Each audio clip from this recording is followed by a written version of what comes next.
Tehran से सनसनीखेज पर्दाफाश हो रहा है। ईरान के पास अमेरिकी बंकर बस्टर बम मौजूद है। ईरानी परमाणु ठिकानों में बिना फटे हथियार मिले। अमेरिका ने ईरानी एटमी साइट पर किया था हमला। ईरानी विदेश मंत्री अब्बास अराक्ची का ये बड़ा कबूलनामा भी सामने आया। तो देखिए, खामनेई के ऑपरेशन GBU-57 को लेकर कई अहम खबरें सामने आ रही हैं। हालांकि 12 दिनों की जंग में ईरान ने अपनी ताकत, अपना मिसाइल पावर भी जमकर दिखाया था और ये हमले, ये जंग बंद तब हुई, खत्म तब हुई जब कतर एयरबेस पर ईरान ने हमला कर दिया था अमेरिका के। दावा देखिए क्या है, ईरान के पास अमेरिकी बंकर बस्टर बम है। ईरान के पास GBU-57 बम मौजूद है। टॉमाहॉक मिसाइल होने की भी आशंका है। अब इस दावे की वजह क्या है? अमेरिका ने जून में ईरान पर हमला किया था। GBU-57 और टॉमाहॉक मिसाइल से यह हमला किया गया था। हमले में कई अमेरिकी बम और मिसाइल गिरे तो, लेकिन फटे नहीं। ईरान ने अमेरिकी हथियारों की रिवर्स इंजीनियरिंग कर ली है। तो यह अपने आप में एक बहुत बड़ा पर्दाफाश होता हुआ नजर आ रहा है। संजय भारद्वाज जी, आपकी बात बीच में कट गई थी। अब अगर अमेरिका की सारी शर्तों को ईरान मान ले, प्रॉक्सीज को भी खत्म कर दे, मिसाइल प्रोग्राम भी बंद कर दे, परमाणु कार्यक्रम भी बंद कर दे, तो फिर उसके पास बचेगा क्या? सारी ताकत अगर खत्म हो जाएगी तो फिर क्या अमेरिका ईरान को छोड़ेगा?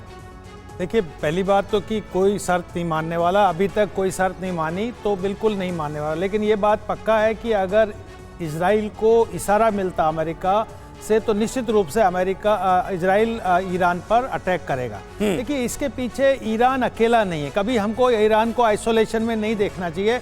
मिडिल ईस्ट में हो सकता है इक्वेशन बहुत पक्ष में नहीं हो, क्योंकि सऊदी अरबिया और UAE इनका एक अपना स्टैंड है, अलग स्टैंड है। वो नहीं चाहते कि ईरान के पास में न्यूक्लियर पावर आए। लेकिन जो दूसरी पावर्स हैं, जिसमें चीन और रशिया, आप देखिए दोनों पावर कॉन्स्टेंटली ईरान को आगे प्रमोट कर रहे हैं। चाहे वो इस्लामिक लीडरशिप की बात हो, चाहे वो मिसाइल प्रोग्राम्स की बात हो, या बाकी लॉजिस्टिक सपोर्ट्स की बात हो, तो निश्चित रूप से वो कभी भी नहीं चाहेंगे कि ईरान मिडिल ईस्ट में कमज़ोर हो। और ये बहुत बड़ी मुश्किल है अमेरिका के लिए। अमेरिका को बहुत सोच समझ के, वो हो सकता है प्रॉक्सीज के ऊपर इजराइल के माध्यम से या डायरेक्टली उस पर अटैक करे, लेकिन उसको वीक करना, ईरान को कमजोर करना। ठीक है, लेकिन त्रिपाठी सर, अभी जो खबर हमने अपने दर्शकों को दिखाई, GBU-57 बम गिरे तो, लेकिन फटे नहीं। अब उनकी रिवर्स इंजीनियरिंग कर ली है ईरान ने।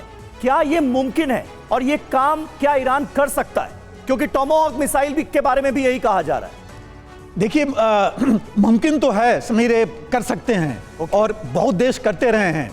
लेकिन जो सबसे बड़ी बात है, मैं 2 पॉइंट्स पे करना चाहता हूं कि जो जिसकी GBU हम 57 की बात कर रहे हैं, हाँ। ये तकरीबन 13,500 kg का बॉम्ब है, जिसमें तकरीबन 3,500 kg के आसपास का तो एक्सप्लोजिव है और ये प्रिसीजन गाइडेड है।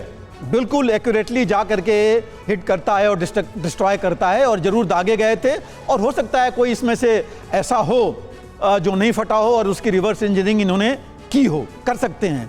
बट एक ही दिवाली के पटाखों की तरह यहां पर भी ऐसा होता है कि कोई बम, इतना बड़ा भारी भरकम बम फोड़ा गया, मारा गया और वो फटा ही नहीं। जी, हो सकता है, ऐसा नहीं है, नॉर्मली तो नहीं होता है, बट किसी में प्रॉब्लम आ सकती है, किसी वजह से ऐसा हो सकता है।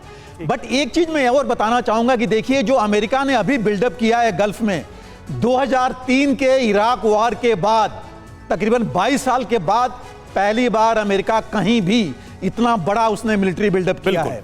तो अगर अमेरिका ने इतना बड़ा मिलिट्री बिल्डअप किया है, यानी कि ये भी अपने आप में एक बड़ा संकेत है कि अमेरिका की मंशा क्या है। इतना बड़ा बिल्डअप जैसा आप कह रहे हैं, ये एक लंबे अरसे के बाद दिखाई दे रहा है।